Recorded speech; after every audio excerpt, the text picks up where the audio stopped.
কোনো বিপর্যয় নয়। বাংলাতে উপনির্বাচন হয় না।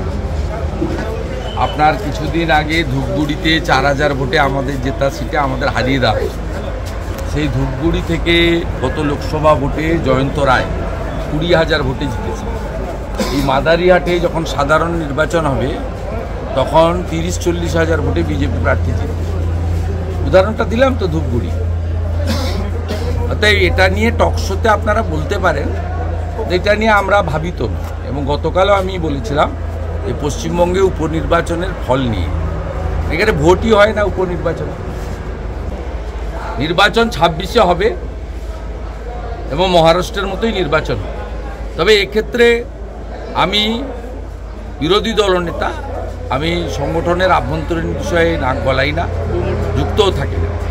আমি শুধু একটা জিনিস উপলব্ধির মধ্যে দিয়ে বলতে পারি, আমি সিপিএমের বিরুদ্ধে লড়াই করেছি, গণ আন্দোলন করেছি এবং অনেক গণ আন্দোলনে বর্তমান শাসক দলের নেতৃত্বে তখন হয়েছে 11-র আগে, তাতে প্রত্যক্ষভাবে যুক্ত থেকেছি, কেস খেয়েছি ইত্যাদি।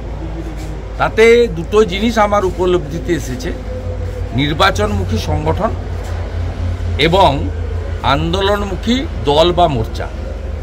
এটা আমাদের করা উচিত। আমাদের হাতে মাত্র 1 বছর আছে, ভোটাররা প্রস্তুত আছে এবং সকলেই 26-এর জন্য অপেক্ষায়। এই 6টা আসন নিয়ে কেউ ভাবেনি। আমি আপনাদেরকে উদাহরণ দিলাম ধূপগুড়িতে 1 বছর আগে বিজেপি বিধায়ক বিষ্ণু রায়ের প্রয়াণে উপনির্বাচনে পিসি ভাইপো পুলিশকে দিয়ে দখল করে অনেক মিথ্যা প্রতিশ্রুতি দিয়ে অনেক বাড়ি বাড়ি কাজ, চাকরি বাকরি, মহকুমা ইত্যাদি অনেক ঢপবাজি করে জিতেছিলেন 4000। যখন জেনারেল ভোট হয়েছে আমরা জিতেছি 20,000, এই মাস 6 আগে, গত এপ্রিল-মে মাসে। তো এখানেও মাদারিহাটের ক্ষেত্রে আপনি প্রমাণ হয়ে যাবে যে আমরা 26-এ জিতব। শুধু মাদারিহাট নয়, নৈহাটি, তালডাংরা এবং মেদিনীপুর আসন 26 সালে ভারতীয় জনতা পার্টি জিতবে।